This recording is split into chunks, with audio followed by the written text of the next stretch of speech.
kwa Yesu. Wakati yule mwanamke alipogusa pindo la Yesu, Yesu akauliza ni nani? Yesu akauliza ni nani aliyenigusa pindo langu? Nataka kukwambia, tunapoondoka kwa ibada, ishara hizo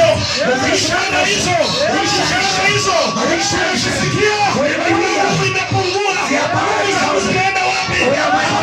Leo kukuinua, kuponya mtu, unaenda kuinuliwa, kubadilisha maisha, kuchua.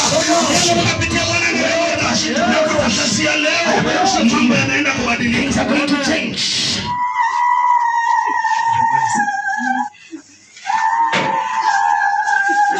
Yeremia 7 kuanzia penyewe.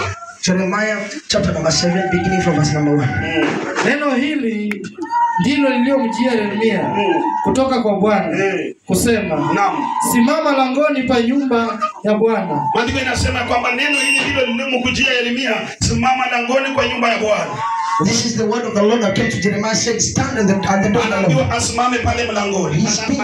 Anaambiwa vipi? What is in it? Hapo neno hili. Anaambiwa atangaze hapo neno hili. Neno gani? Announce this word.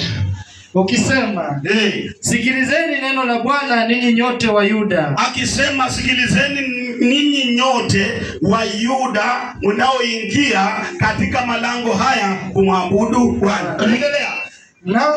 Mnaoingia katika malango haya ili kumwabudu Bwana. Yes. Bwana wa majeshi, Mungu wa Israeli, asema hivi. Tengenezeni njia zenu. Na matendo yenu. Nami nitawakalisha ninyi mahali hapa. And I will make you sit in this place. Bwana ananiambia kwamba, and the Lord is telling me that, waambie to tell you that, ninyi mnaoingia katika haya malango, the people that are entering this place, make your ways, matendo yenu, your actions. Hallelujah. Hallelujah. Tengenezeni njia zenu, make your ways, matendo yenu, and your deeds, naye atawakalisha mahali hapa. and will make you sit in this place. Yes. Anaendelea akisema, he is continuing by saying, msitumainie, don't be hopeful, msitumanie, don't be hopeful, maneno ya uongo, in the lying words, maneno ya uongo, in the lying words, hekalu la Bwana, in the temple, hekalu la Bwana, hekalu la Bwana, and this is Amen. Hello. Usitumainie maneno ya uongo. Don't be hopeful in the wewe ndiwe hekalu la Bwana. Mbingu ya kukutania. Ndio hekalu la Bwana. Ndio hekalu la Bwana. Ndio hekalu la Bwana. Ndio hekalu la Bwana.